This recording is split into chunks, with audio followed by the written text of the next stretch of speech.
Hello guys, हम लोग Newton's law of motion में स्ट्रिंग से संबंधित कुछ एप्लीकेशन को देख रहे थे। इसमें 1 पुली, 2 पुली, 3 पुली, 4 पुली तक देख चुके हैं। अब कुछ डिफरेंट टाइप का एप्लीकेशन को अभी हम लोग देखेंगे। तो चलिए आइए हम लोग देखते हैं। इस बोर्ड पर एक फिगर बना हुआ है। इस फिगर को सबसे पहले समझना है, क्योंकि जब तक ये फिगर नहीं समझेंगे आप एप्लीकेशन को बढ़िया से नहीं समझ पाएंगे। ठीक है, तो देखिए, एक ब्लॉक M1 है और यहां ब्लॉक M2 है। इसको क्या किया गया है, एक पुली से कनेक्ट किया गया है और इस पर क्या किए हैं, देखिए स्ट्रिंग एक ही है, एक स्ट्रिंग है। इसको एक पुली यहां है और एक पुली यहां है, दो पुली है। एक पुली इससे कनेक्टेड है और एक पुली इससे कनेक्टेड है। ये यहां पर फिक्स कर दिया गया है। ये जो रॉड है, रॉड से फिक्स किया गया है। अब देखिए, ये इस तरह से ऐसे ऐसे ऐसे ऐसे यहां तक कनेक्ट किया गया है। अब इसका क्या है, ये A2 एक्सेलरेशन से आगे जा रहा है और ये A1 एक्सेलरेशन से आगे जा रहा है। इसका मास M1, ये M2।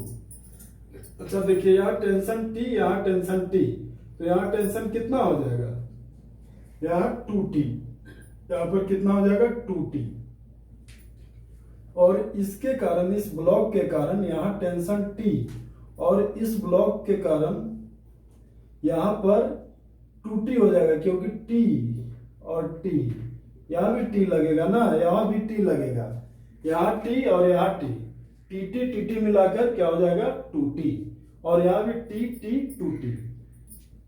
तो हम लोग इसका एक्सेलरेशन का रिलेशन देखते हैं। To find the relation between acceleration of given body.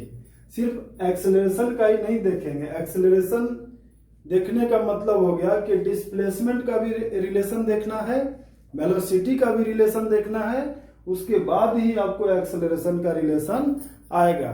यानी कि हम लोग को डिस्प्लेसमेंट का रिलेशन भी निकालना है, उसके बाद वेलोसिटी का रिलेशन निकालना है, उसके बाद एक्सेलरेशन का रिलेशन निकलेगा।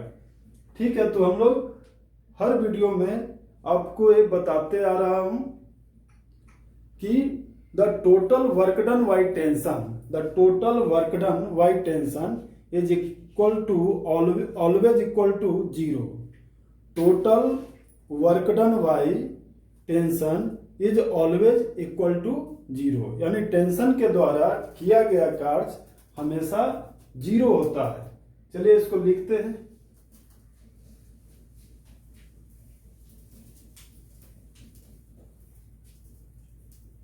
Total work done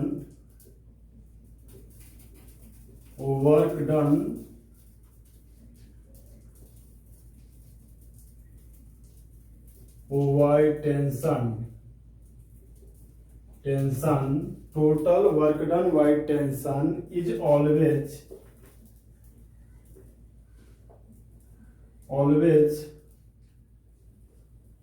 equal to 0. Total work done by tension is always equal to 0, यानी टेंशन के द्वारा किया गया सभी कार्य हमेशा 0 होता है। ठीक है, अब आइए, अब इसका हम लोग ये जो लिखे हैं इसको लिखते हैं एप्लीकेशन के रूप में। देखिए, ये यदि कुछ यहां तक आता है, यहां तक आता है, DR2 स्पीड डिस्टेंस कवर करता है, तो ये कुछ आगे जाएगा। ये तो फिक्स है ना, ये फिक्स है, ये स्ट्रिंग फिक्स है, यानी कि ये आगे जाएगा तो ये भी आगे ही जाएगा। ये कुछ ऐसा इधर आएगा, पुली भी आगे जाएगा, यानी ये कुछ इस तरह से ऐसा आएगा। ये DR2 आएगा, DR1 आएगा, DR1 आएगा। चलिए हम लोग लिखते हैं T1dr1 इक्वेशन को लिखते थे, ये total work done by tension is always equal to 0 का इक्वेशन लिखते थे। T1dr1 plus T2dr2 equal to 0। T1dr1 plus T2dr2 equal to 0। चलिए अब हम लोग ब्लॉक 1 पर देखते हैं। पहले फोर्स कैसे लग रहा है, टेंशन आगे की ओर, डिस्प्लेसमेंट भी आगे की ओर, यानी कि दोनों के बीच का एंगल कितना हो जाएगा, दोनों के बीच का एंगल 0। टेंशन का भी डायरेक्शन आगे और डिस्प्लेसमेंट का भी डायरेक्शन आगे, एक ही लाइन पर है, एक ही एक्सिस पर है, तो एंगल क्या हो जाता है, 0। यानी हम लोग बोलेंगे 2t dr1 cos कितना हो जाएगा, 0 डिग्री होगा।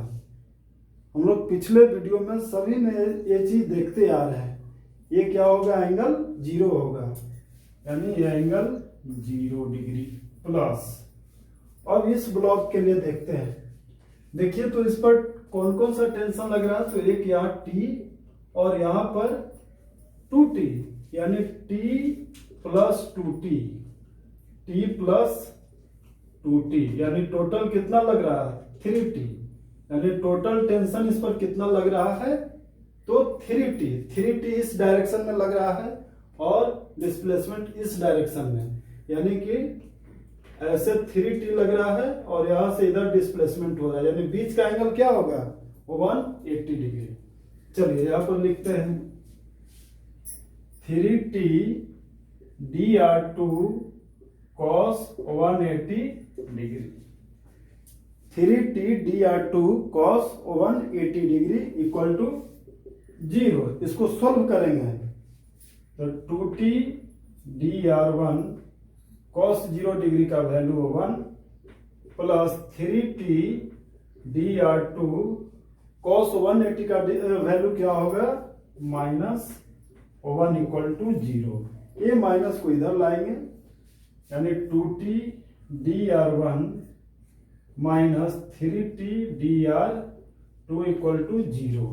अब देखिए इसको हम लोग ये साइड लाएंगे तो ये क्या होगा, माइनस है तो प्लस हो जाएगा, यानी 2t dr1 equal to 3t dr2। t से t कैंसिल करेंगे, t से t को कैंसिल करेंगे, आ गया क्या, तो dr1 इक्वल टू 3/2 dr2 आ गया। ये आ गया इक्वेशन। इसका मतलब ये हो गया कि यदि ये 2 मीटर आगे जाएगा तो ये कितना मीटर आगे जाएगा, 3 मीटर, क्योंकि 2 यहाँ वैल्यू रखते तो 2 कैंसिल होगा, तो dr1 का वैल्यू 3 मीटर होगा, यानी कि ये 2 मीटर जाएगा तो ये 3 मीटर जाएगा, ये यदि 4 मीटर आगे जाएगा तो ये 6 मीटर आगे जाएगा। इस तरह से ये इक्वेशन आ गया डिस्प्लेसमेंट का। अब हम लोग वेलोसिटी का इक्वेशन को निकालेंगे, देखिए कैसे निकालते हैं। इसको हम लोग मिटा देते हैं, इसको नोट करना चाहते हैं तो आप लोग नोट कर लीजिए।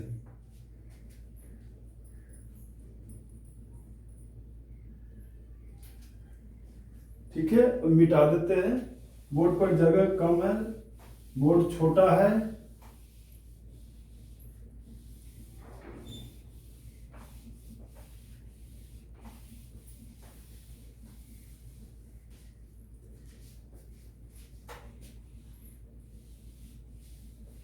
वीडियो में साउंड क्वालिटी थोड़ा खराब है, उसको भी सुधार किया जाएगा। तब तक हम लोग इस तरह से देखते हैं।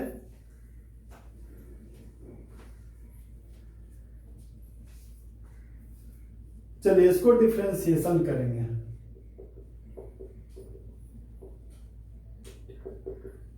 Differentiation both side with respect to time, time के रिस्पेक्ट में डिफरेंशिएशन करेंगे। Differentiation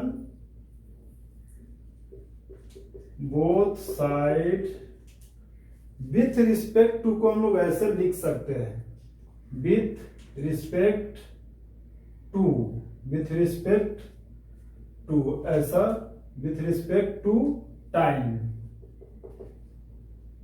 time with respect to time, इस तरह से हम लोग लिख सकते हैं। विथ रिस्पेक्ट टू टाइम, ऐसा विथ रिस्पेक्ट टू टाइम पूरा लिखिए तो समझ में आएगा। Differentiation both side with respect to time, then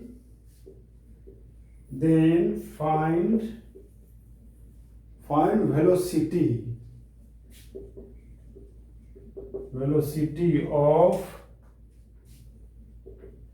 given voltage, यानी differentiation both side with respect to time, then find velocity of given body. यानी हम लोग डिफरेंशिएशन इसको करेंगे, ये डिस्प्लेसमेंट जो आया है इसको हम लोग डिफरेंशिएशन करेंगे बोथ साइड, तो हम लोग को क्या मिलेगा, वेलोसिटी मिलेगा।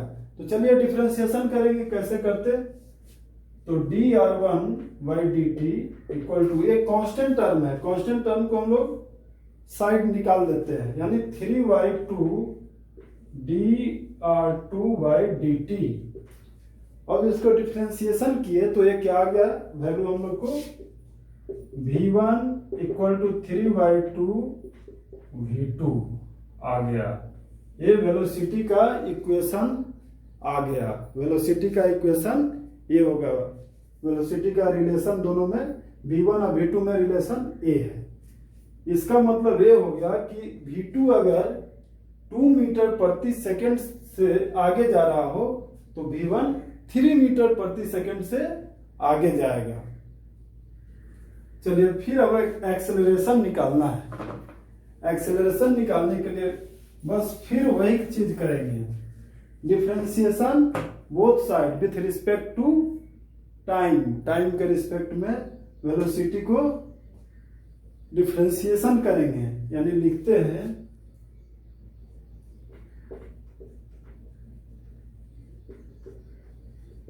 Differentiation both side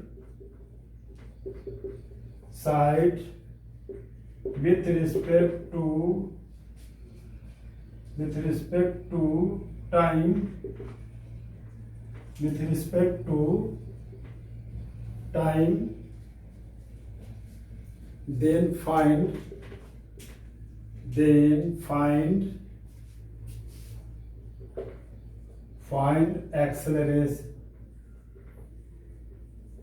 acceleration of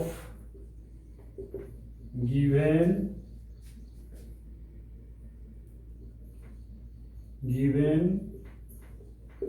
bodies, यानी दिया हुआ बॉडी का हम लोग को एक्सेलरेशन निकालना है। कैसे निकालेंगे, तो वेलोसिटी को डिफरेंशिएट करेंगे।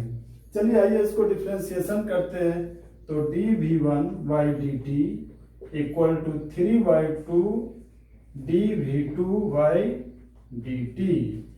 अब यहां से इसको डिफरेंशिएशन करेंगे तो हम लोग का वैल्यू आ गया कितना, a1 equal to 3/2 a2, a1 equal to 3/2 a2, ये आपका वैल्यू आ गया।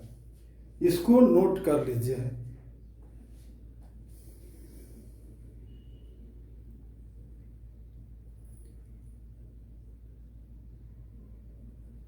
ठीक है, वीडियो पूरी तरह से क्लियर है। साउंड का इशू हो सकता है, साउंड का इशू हो सकता है, इसके लिए मैं माइक मंगवाया हूं। माइक आने के बाद फिर दोबारा से वीडियो मैं बनाऊंगा, बनाकर अपलोड करूंगा यूट्यूब पर। तब तक ये आप लोग देखिए, इसे सीखिए। इसमें पूरा मैं स्टेप बाय स्टेप बताया हूं, जिससे कि आपको कभी कोई प्रॉब्लम नहीं होगा। तो आज हम लोग यहाँ तक ही, अगले दिन कुछ नया topic Newton's law of motion में ही नए एप्लीकेशन को सीखेंगे। आज हम लोग यहाँ तक ही। Thank you.